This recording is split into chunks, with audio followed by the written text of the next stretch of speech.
I went on a retreat in the early 90s with the Vietnamese Buddhist monk Thich Nhat Hanh. Imagine 1,000 people being 10 days in silence. His instructions were only to be where your feet are. So every time you're feeling that pang of loneliness and I don't matter, take a deep breath. Be where my feet are. We all know smoking is bad. 15 cigarettes seems like an enormous amount. Thinking that loneliness can have the same toll on our health, I mean, that's like a siren in my brain of like, that's something that needs to be addressed. We think over how many thoughts a day, Michelle? I think it's something like 70,000. 70,000 thoughts a day. And of those 70,000 thoughts, 75% of those thoughts are negative. 85% of those are repetitive. So we are all day long as humans believing the thoughts in the mind that are telling us we're no good, we don't matter. All those thoughts that the mind is thinking. The mind can be our greatest friend and ally, and the mind can be our worst enemy. Hey friends, welcome to Life Happens. I'm Michelle, and I'm here with my mom, Barb. How's it going, Mom? Hi, Michelle. I'm doing great. Excited for today's episode on navigating digital well-being and loneliness. This month, we're focusing on mental health awareness and emotional resilience, caring for our minds, breaking negative cycles, and finding strength in life's challenges. Let's dive in. Hi, Mom. How's it going? I'm so happy to be chatting with you today. It's going really well, Michelle. I'm so happy to be here. Like you often say, how's it going being you today? Yes. How is it going being you today? It's going well being me today. I'm excited to have this conversation with you. Lots of thoughts swirling around in my brain right now, and can't wait to give them a home in this show. I love that. Yeah. Let's go. Yeah. When we talk about feelings, which we talk about, I think, in every single episode of the show, we discuss the importance of allowing them to come up, not having judgments, letting them, go through us. Really, that feelings have a purpose in our lives, and they are, indicators of what's happening for us in the external world, which I think you and I can agree is true. An interesting feeling that I think is affecting a lot of us right now, given the world that we live in, given the lives that we're living, given the advancements in our society, is loneliness. I know I read headlines all the time about the loneliness epidemic. People are feeling more lonely than ever. And that's fascinating to me because it also feels like we're more connected than ever via social media, via technology. I can reach you at any time, any place, any day, which was not the case in my childhood. So again, it seems like things have advanced pretty quickly to where we're extremely connected, technologically speaking, but maybe feeling disconnected as far as human connection goes. I'd like to get your thoughts about that today, Mom, because I believe, and I know, or I have a feeling that you might back this up, that there's a space for mindfulness and presence and practices that can start to help us maybe chip away at those feelings of loneliness and disconnect. Yes, and I couldn't agree with you more. It is kind of ironic, isn't it, that we are more connected than ever before in our lifetime. And when you were saying that you can reach me anytime now today, and you couldn't when you were a child. And just made me think about my mom because she loved being on the phone back then. And, being on the phone was very, very expensive back in the 50s and the 60s and even the 70s and the 80s even. Well, even when I was a teenager, we had minutes. Yes. And if you went over your minutes, you had to wait until the next billing cycle to not go over, which is really wild to think about. And I'm talking about having minutes on a landline that's plugged into the wall. So it's so amazing. And she loved being on the phone. And I remember that was one of the bigger fights in our household was she was using the phone too much and we couldn't afford it because too expensive. We didn't have a lot of money. So how much she would be relishing, I think, the times today that we can stay connected so easily. Yeah. And I always felt like she wanted to be connected on the phone a lot because she did feel lonely. My mother felt very lonely most of her life. And surrounded, though, by 5 children and a husband and a huge family, extended family. So it seems ironic, but I don't think that the two are connected. And that's what I love about this time that we're living in so much. That if we're relying, and that's why mindfulness is so important, if we're relying on our connectedness to be in the external world, we are going to feel lonely possibly when we are connected to the external world if we don't have also a connection within us. If we're not understanding and feeling present and connected with our own inner strength or our own bodies or the feelings that we have within, if we're so disconnected from that energy of ourselves being grounded where we are in the present moment, and everything is relying on the external world, it's going to cause loneliness. And I know that there is an epidemic, I think, of loneliness happening right now. I've been reading some stats on it. And it's so crucial now more than ever to understand what can be some of the causes of loneliness, and that you can have 30 friends and still feel lonely. Yeah. Or you can be an influencer on social media and still feel lonely. Yeah.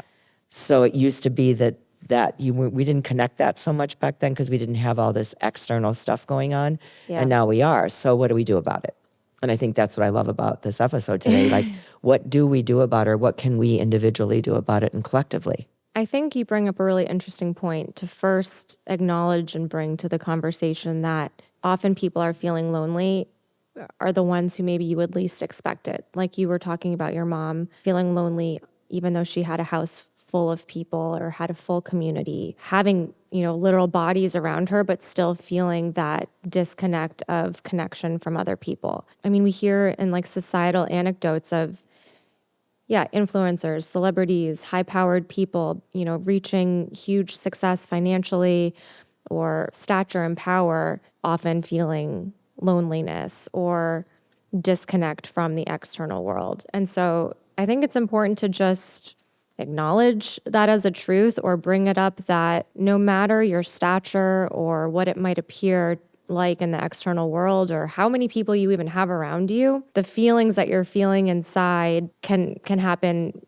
at any time, and the loneliness can hit you despite all of that. We talk about so often on the show, but breaking down the judgment of loneliness. Like, it's okay to be lonely or to feel sad and disconnected. Like you said, what do we do about it? You always say often that you're like the scientist of your own life, and you love to redefine and pick apart and find clues and things like that to explain a lot of these happenings in our society. But why do you think, or what are the contributors to loneliness or to feeling alone and disconnected? So to break it down, Yeah. I think we have to look at that it's always been here. Loneliness has always been a part of our human existence.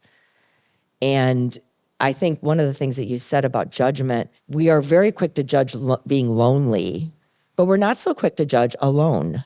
Really? I don't think so, because I've seen so much on There's always like the loner. I guess maybe growing up, if you were a loner, you were weird. Maybe it's different now. I think the idea of loner in my mind does kind of go hand in hand with lonely a little bit. Mentally, that's what I'm kind of thinking. But now it's okay to give people space, or to give people, you can be alone, or having my alone time, self-care. We practice and we talk about this on social media and in our conversations more often than we ever did before in my lifetime. Yeah. But being lonely has always been judged. Like there's something wrong with me, or I am a loner, or why am I so lonely? And we also judge ourselves very, very harshly on that. I think when we look at everything in life today, we've always had anxiety. We've always had all the things that we're talking about so much today, but we've never been in touch with it 24/7. I was a loner at school, and I was very lonely growing up. I had no friends. So Every time you say that, I feel so sad. I was very much, I had a very traumatic childhood, but I just was very much alone. I was You were very insular. and I had 4 brothers and sister.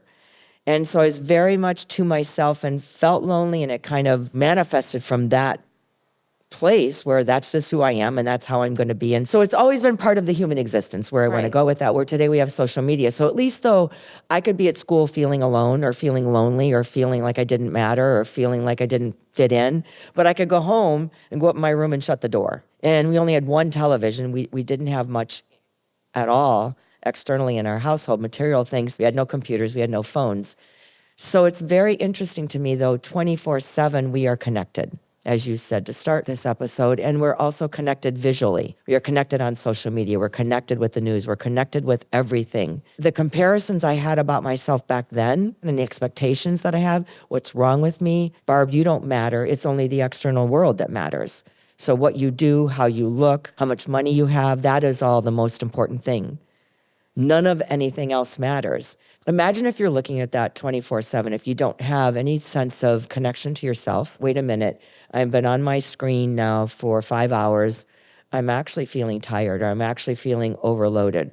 If we don't have that, we're going to keep going and keep going. And all of that energy of comparisons, competition, looking at what other people are showing us on their social media feed, it's very normal, I think, or very natural. Maybe not normal is the right word, but natural that we would be feeling or maybe having a little bit of a loneliness epidemic, even though we're connected more than we've ever been before. So I have a question for you. When you would go up into your bedroom as a child and be alone, did you feel lonely in your own company, or was that a soothing practice? That's a really loaded question, because that's where we need to go with this conversation, actually, because that is the issue for feeling lonely, is that we are so disconnected from ourselves that we don't have a relationship with ourselves, that we can't figure out, I'm feeling lonely right now. What can I do to self-soothe? What can I actually do right now in this moment? And so I think if you don't have a relationship with yourself where you feel like, okay, let me go read a book, or let me go call a friend, or let me be the one to take the action to reach out for something that I feel like I want to do or need in this moment. What do I need right now, Barb, to make myself feel not lonely? And so I didn't have any of that. I didn't have any relationship with myself except for the fact that But do you think it was like an instinctual thing? Like, I'm just going to go be by myself because... I wanted to escape. Okay. I wanted to escape life. I didn't fit in. I didn't think that I mattered as a human being. But I think today it doesn't make sense because we're so connected. You know, I didn't talk about any of this back then. I only learned all of this when I went into treatment for bulimia in 1984, and I started in massive therapy and all the trauma. So today, if you kind of fast forward, what does it look like today when someone is like me, who maybe has some sort of an eating disorder or alcoholism or addiction or something in their life, or some kind of severe trauma that they've endured as a child? What do you do with it? And so if you don't have the privilege of having money for treatment or money for therapy or money for something like that, what do I do with all of those feelings that I have of insecurity, of no worth? I don't matter. Everyone else is better than I am. I don't deserve. So you've got all this happening because you have all of this coming at you. Oh, I'm lonely because I manifested it, because I'm not worthy. I had so many people say that to me, especially when you and I work with teenagers. Yeah. You know, the eating disorders are rampant, especially in the female population and the girls of eating disorders. And so you're getting all of this coming in to affirm what you already know to be true from the inside out. I'm not worthy. Oh, this is why I'm lonely. I go into school, let's say, and I'm being bullied, or something is happening and people aren't liking me, or they're shunning me because I don't have the right purse, or I don't have the right shoes, Yeah. or any of those things. Right. And I used to think that too. I didn't have the right shoes. I had hand-me-down clothes. I didn't have any of that, but I didn't have it in my face 24/7. I wasn't actually looking on social media to have that confirmation that I'm right. I am worthless. I don't have what I need to be included, to not feel lonely. So it's kind of today, there's a validation of the loneliness.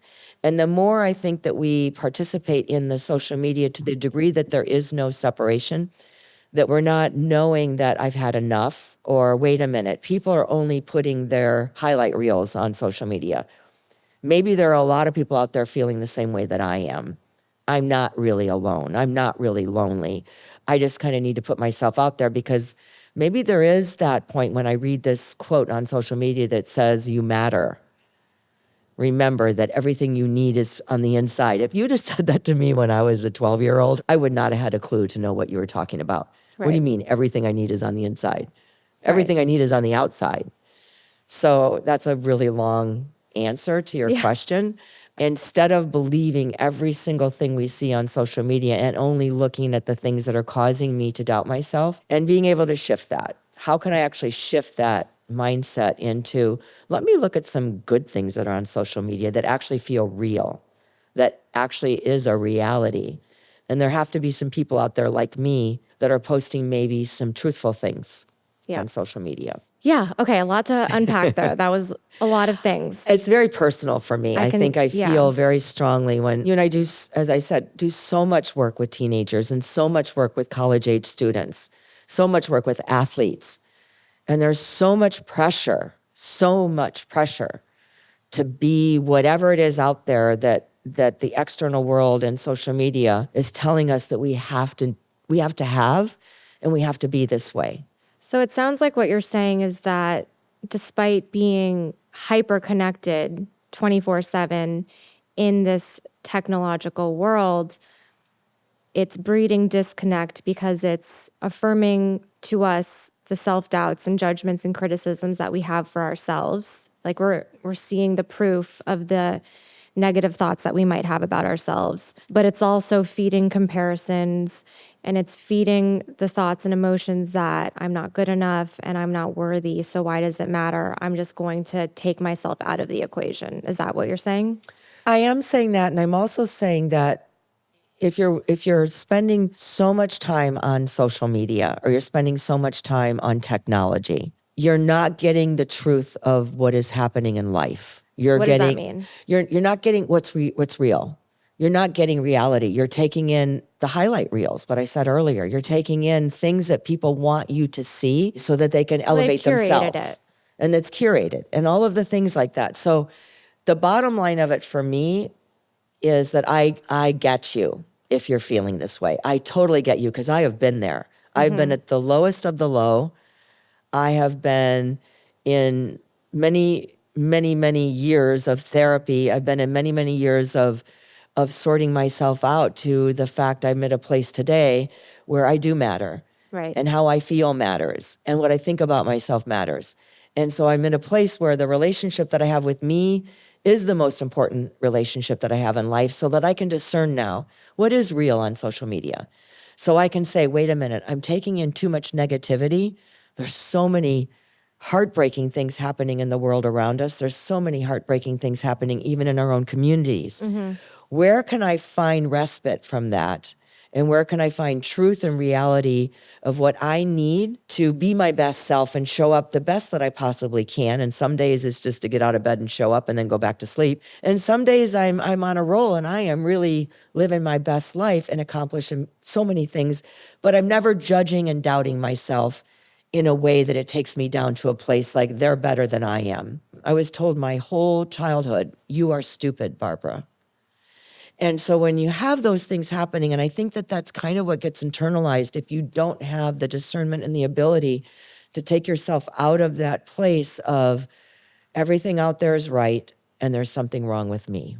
So what was that path to, what was your journey to starting to connect with yourself, tap into mindfulness, tap into self-love and self-compassion so that you can start to discern between the things that you see in the external world versus, the thoughts that you're thinking about yourself on the internal?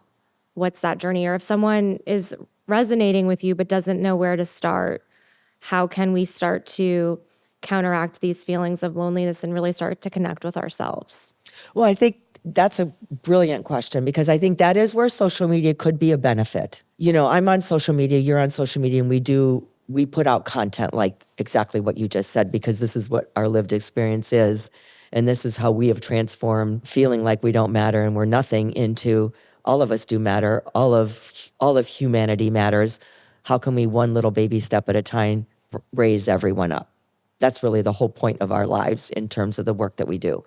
So there are places on social media where I can start to little bit of a glimpse, like just crack the window open. Like if you're listening to someone on social media talk about you do matter. So maybe in little bitty baby steps, start looking for content that's positive, that's reinforcing how I want to feel or where I want to go, instead of constantly comparing and contrasting and competing and taking in the negativity. There's that.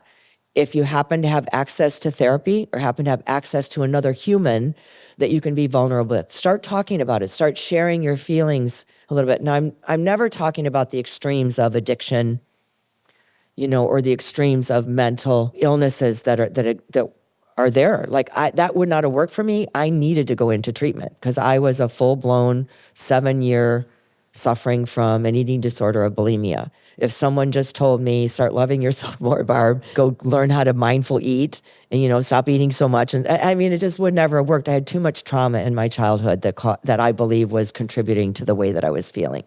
So there needs to be sometimes some external person in your life or people in your life or community in your life. But my journey has been to do that, to interrupt all of that with a place of saying, I need help. A voice in my head said, you are going to die. go get help. So if you're feeling that you're in that place, finding another person, finding a way to get some external positive evaluation or feedback or affirmation that there is a way through it. And it's not because you're not worthy and it's not because you don't matter. All of that is a lie. That the way through it is really to start being able to connect with yourself. So that's where mindfulness, you're asking me about my journey. I learned how to meditate. I learned about being mindful. I learned about, actually not believing those false thoughts in the mind. In yoga, connecting And with your yoga body. and connecting with my body. But I just said something really profound right now that really changed everything is we believe everything that the mind says. Right. And when you look at the research of the mind, we think over how many thoughts a day, Michelle? I think it's something like 70,000. 70,000 thoughts a day, research has shown. And of those 70,000 thoughts, 75% of those thoughts are negative. And of those 75% of the thoughts that are negative, 85% of those are repetitive. So we are all day long as humans believing the thoughts in the mind that are telling us we're no good, we're not smart enough, we're not rich enough, we're not happy enough, we don't matter. All those thoughts that the mind is thinking. Because if you believe that, and I believe the research because there's so much scientific research that shows that the mind can be our greatest friend and ally and the mind can be our worst enemy. Right. So we have to be the boss of the thoughts in the mind and believe the things that are real and let the things that are not real go through us. And through the practice of mindfulness, of being able to take a pause and a thought comes in my mind today. I'm recovering from bulimia for 40 years. I still have a thought that might say, Barb, you're fat. So in that moment, since I'm in a mindfulness meditative practice where I can actually take a pause, I can believe that thought and then go take some destructive action, or I can say, wait a minute, that's not true. The thought leaves. The thoughts only stay in the mind because we are engaging with them and we're believing them. So I know this has gone down a path now of the mind, but I think it is mindfulness and really, really believing, even with the slightest bit of belief, even if you can crack the door a little bit, what I was saying before, that, wait a minute, I do matter. What she's saying right now is truth. I can kind of believe that. Let me try it. So that's the first step. And so my journey has been that. It's been a practice of continually reinforcing the relationship with myself. I didn't love myself before. I didn't think that my mind was going to tell me truthful things, but it does. It can.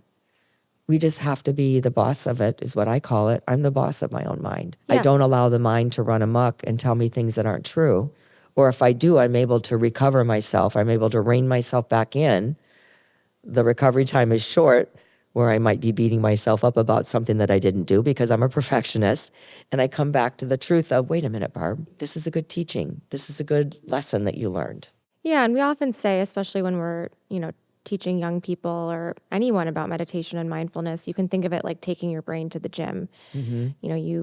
We all can visualize going to the gym to strengthen a muscle or even practicing an instrument or a sport. You start as a beginner, you're not great at it. It's challenging, it's tough.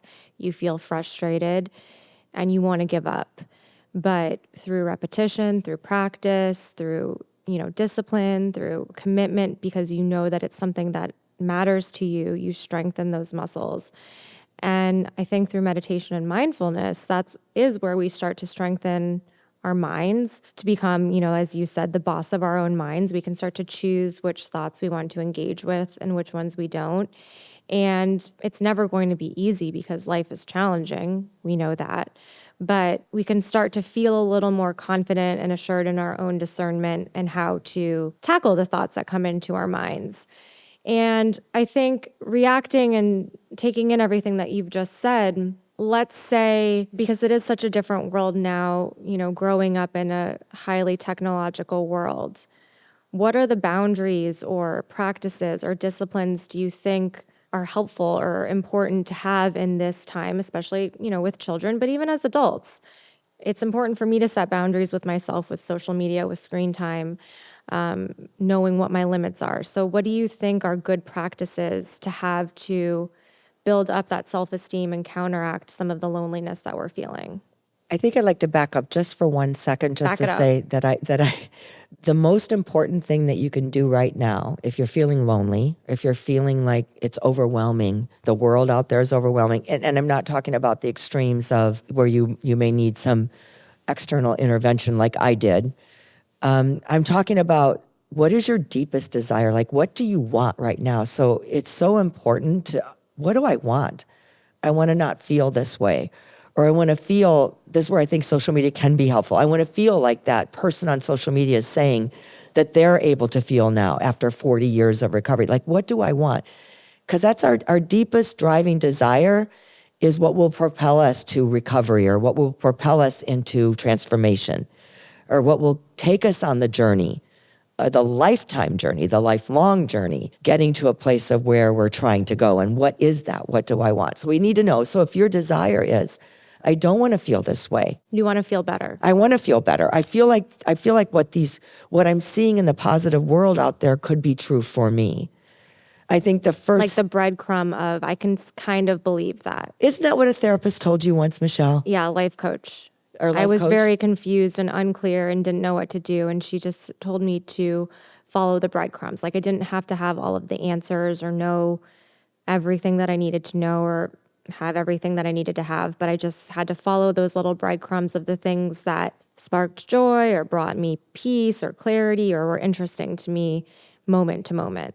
So is that, I guess, follow the breadcrumbs of the things that you can believe in and take in as true for yourself, especially in the digital space. Yes, definitely. And look for those places on social media that are positive and that can be, that resonate with your heart, or once you know what your desire is, that, oh, that's speaking to me. Oh, that person is speaking to me.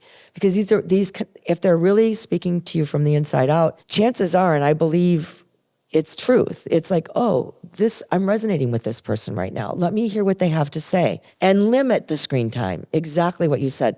And stop, you don't have to go cold turkey, like they say, but, stop listening to 5 hours a day of the content that's making you compare yourself and making you, and affirming for you what you think you know to be true is that you are not enough, really limiting that. And so the way that I was able to do that through my meditation, mindfulness treatment, all the things, it's been a progression of 40 years. And, finding teachers that resonated for me, finding books. I'm an avid reader of all of these things of self-care and fostering the connection that I have with myself, is start adding that into your day. Start adding that in. So I'm going to take, if I'm 5 hours on a screen time, I'm going to take maybe 4 hours away and 1 hour of this.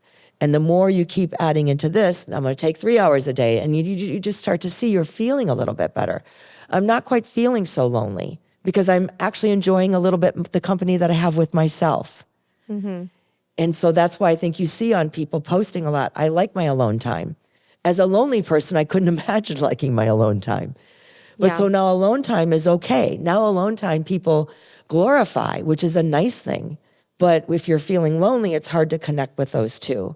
So the more that you can start feeling like, oh yeah, I like my alone time a tiny bit more because I'm not feeling like it's so awful being with me and those negative thoughts in my head. And so I think it's little by little like that. And the one thing that I would share that's helped me probably especially in the early days, is the idea of finding affirmations or mantras. I think there are many people in the world today that know what affirmations and mantras are, which is the beauty of social media, right. Which is the beauty of the 24/7 being connected. Repeating those positive phrases that can help uplift you or bring you out of that space if you're feeling down. That are For sure. truthful. So we just said the stat in the mind that we have all these negative things happening in the mind 24/7, even while we're sleeping. I mean, think about it. Yeah. You have nightmares. The mind is going 24/7. It never takes a break unless you ask it to take a break, unless you consciously say, I'm not going to pay attention to these thoughts in the mind. I'm going to just actually rest in the quiet or rest in the silence. So affirmations are truth. And so one of the greatest, I went on a retreat in the early 90s with the Vietnamese Buddhist monk Thich Nhat Hanh. And there were 1,000 people in this retreat up in New York.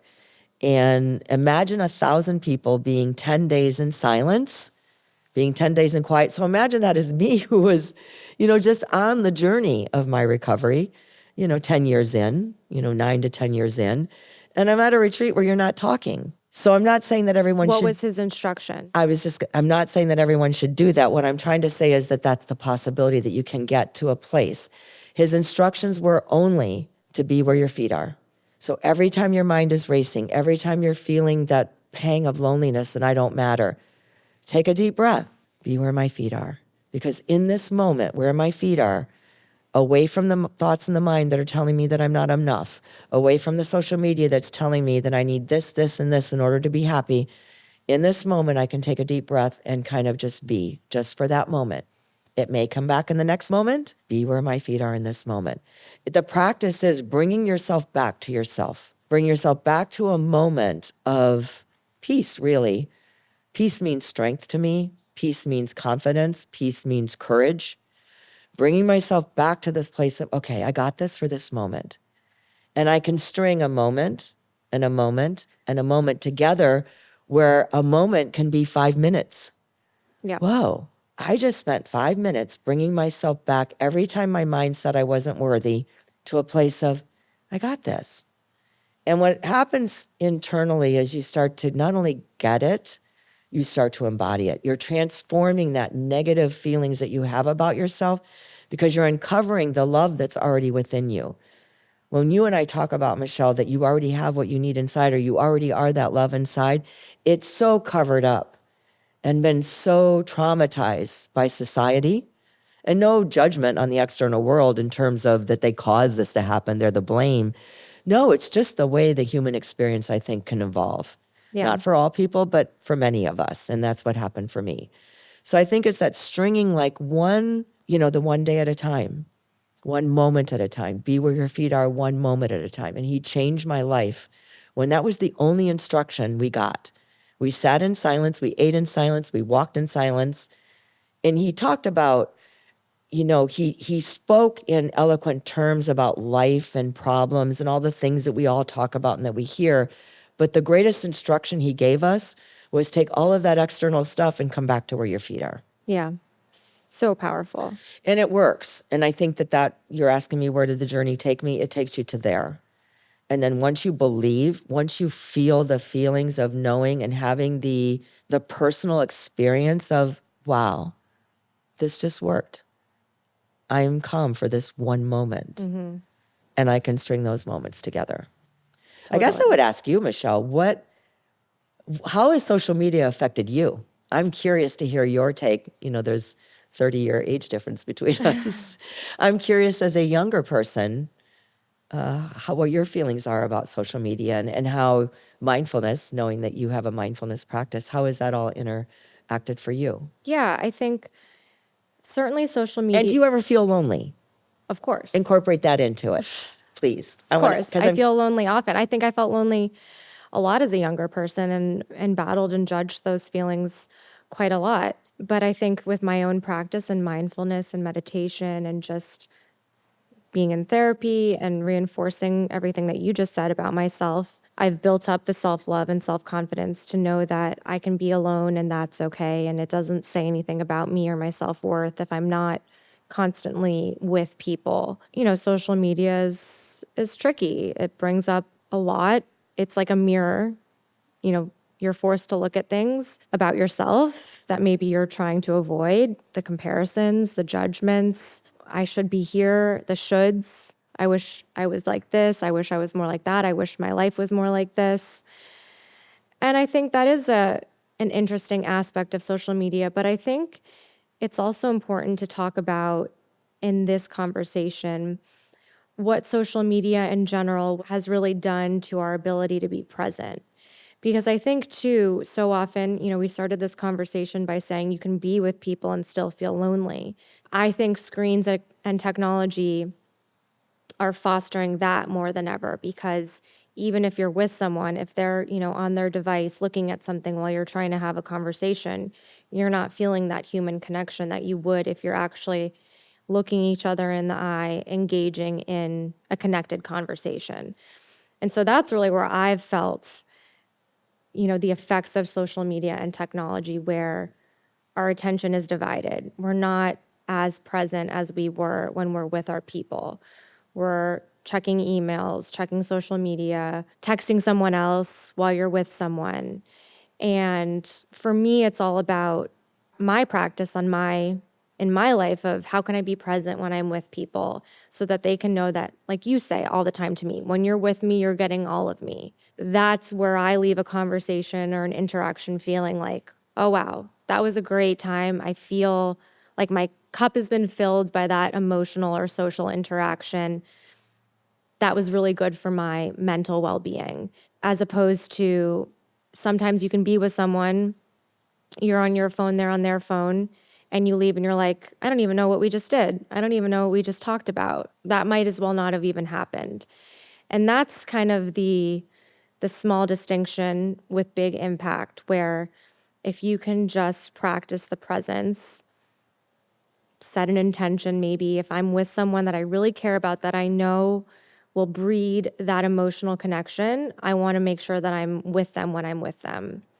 And I don't know if it's maybe putting your phone aside or do not disturb or something like that, but that's where I've found the antidote to that loneliness, because it is so interesting. We talk about self-love, self-care, health, wellness, happiness, and I don't think we really realize the damage that loneliness, that deep-seated loneliness that lives within us, it has a huge toll and impact on our physical health as well. And I thought it was fascinating that, according to the former US Surgeon General, loneliness and weak social connections are associated with a reduction in lifespan similar to that caused by smoking 15 cigarettes a day. We all know smoking is bad. I mean, that's what we've heard for our entire lives. 15 cigarettes seems like an enormous amount to smoke in a day. Thinking that loneliness, unchecked loneliness, can have the same toll on our health as 15 cigarettes a day, I mean, that's like a siren in my brain of like, oh my gosh, that's something that needs to be addressed. For me, what's helped my loneliness is presence with people and presence with myself. I love that. I have such a big smile on my face She because does. I love that so You can much. see her. She has a Yeah, smile on her you face. could actually could see me. It's very interesting what you just said, because it brought me right back to that retreat, because that was one of the greatest things that during the talks that Thich Nhat Hanh would say, is that the most precious gift that we can give another human being is our attention. And isn't that like a full circle moment of, here we're feeling lonely, we're talking about loneliness. I'm not worthy, I don't matter, or whatever. So we have to, go find something to maybe help us out of not feeling so lonely. But then you bring in the equation of what you just said, of presence, of attention, of bringing ourselves back to being where our feet are. So I'm thinking about him saying, be where your feet are. So what we're doing is we're giving ourselves permission to be present. We're giving ourselves the attention that we deserve and that we desire. So then you take that a step further, that's why I love so much what you said, thinking about the presence of another person. So how would you feel? Let's say I'm feeling lonely. Yeah. And I'm feeling lonely right now, and I come to see you. And I say to Michelle, I'm feeling lonely. And you don't have your phone with you. You don't have anything around you. And you give me your full, undivided attention. How then would I feel having the full, undivided attention of another human being? It changes everything. Yeah. I'm even having trouble talking about it because I don't know how to process it in my own being, because it's so amazing. It's so transformational. When I walk away from a conversation that I've had with someone who has given me their full attention, it transforms everything. It can transform our whole day. Yeah. So imagine then, when you think about that being the most precious gift that you can give another human being, imagine if we did that more often for others, but also imagine if we had other people doing that more often for us. Yeah. So attention is everything. And attention, learning how to be attentive, learning how to be in the present moment, is mindfulness. Yeah. Is practicing that ability to be where my feet are. So it really sounds like we've created an equation to battle loneliness. I think we've really drilled down, and it's a pretty simple equation, but it's not easy. Just like all of the tools and practices that we talk about, they're not always easy, but they can be simple. And it seems like if you can start to place priority on fortifying yourself from the inside out, to start believing in your own inherent worth and ability and to love yourself and to build up your confidence, taking in whatever you can find in the external world that will strengthen that narrative rather than the ones that we hear that chip away at it or bring up the comparisons or judgments, and give ourselves the gift of our own presence and start to love our own presence, knowing that sitting in your own presence is such a worthwhile practice. Because what's that quote? If there's nothing you've done but sit in your own presence, that's enough. Yeah. It's about meditation. It's about meditation. If all you did was sit for a moment and brought your mind back to the present moment every time it wandered away, it would be enough. And that's a beautiful practice of just honoring who you are. So fortifying yourself from the inside in that respect, but then fortifying your relationships and your connections with other people, with the external world, by being present to them as well, and showing that that's something that matters to you. The human connection is important, that you're going to make a commitment or make a concentrated effort to be present in conversations, to give all of yourself in an exchange so that another person can feel that as well. It feels like those two things combined can really break away and chip away at some of these uncomfortable feelings that we are feeling right now as far as relating to the human world and to society in general. I agree Would you completely. agree? Yes, I agree completely. And yeah, I would say one thing, if you just did one thing after listening to this conversation and literally just gave another person in your life your full attention, put the phone away, put it all away, and just actually just did that little experiment of just sitting in the presence of the other person, meaning having the conversation and not needing to be distracted by the phone or the TV or whatever it is that distracts us, music, whatever it is, you will have an epiphany that happens inside of you just by forcing yourself, really, because we're not used to it in many situations, of just being present to the conversation or being with the person that you're with, doing nothing else but just being there. Yeah. You will have an experience that can carry you to take the next step, and the next step of everything that you're talking about. Yeah. And like we were saying, being the scientist of your life, pull out your journal maybe and start to take note of how it feels when you engage with life in that way and have the data to, back it up. Like, oh, I just met with my friend. We went for a walk. We didn't have our phones. I feel amazing afterwards. Write that down so that when your mind starts to tell you otherwise, you can say, no, I had this experience and it was this. So whatever thoughts I'm thinking about it are not right. Same thing, oh, I went and did this. My friend was on their phone and it made me feel a certain way. Document that too so that you can really see exactly what's going on for you and how it makes you feel so that you can have that data to help you make better choices and to connect in a different way. I love it. I love it. I love it. And maybe use that affirmation if your mind starts to wander into a hole of negativity or self-doubt. Wait a minute, Barb, I'm going to be where my feet are. Be where your feet are. I talk to myself a lot. You do talk to yourself a lot. Michelle will say to me often, did you just say something to me? I'll say, no, I'm talking to myself. But I love it. Yeah, you start to go down a path. It makes me happy. Be where your feet are. I'm going to be where my feet are. I'm going to be where my feet are. You're going to be where your feet are. Yeah. Yeah, I love it. I do too. Thanks, Thank Mom. you. Thank you, Michelle. Love you. I love you. Thanks for joining us on this ride. We're so glad you're here with us. Life's full of unexpected twists, and we're all in it together. If you enjoyed today's episode, don't forget to like and subscribe to Life Happens wherever you listen. Maybe share this with a friend who could use a reminder that we're all just sorting it out one step at a time. Drop your questions in the comments. We'd love to hear from you and might just dive into them in a future episode. And if you're looking for more ways to cultivate mindfulness and personal growth, check out Peaceful Mind, Peaceful Life, our foundation dedicated to mental well-being and empowerment. Until next time, keep embracing the chaos, keep learning through the mess, and most importantly, keep riding the waves of life. See you next week, friends.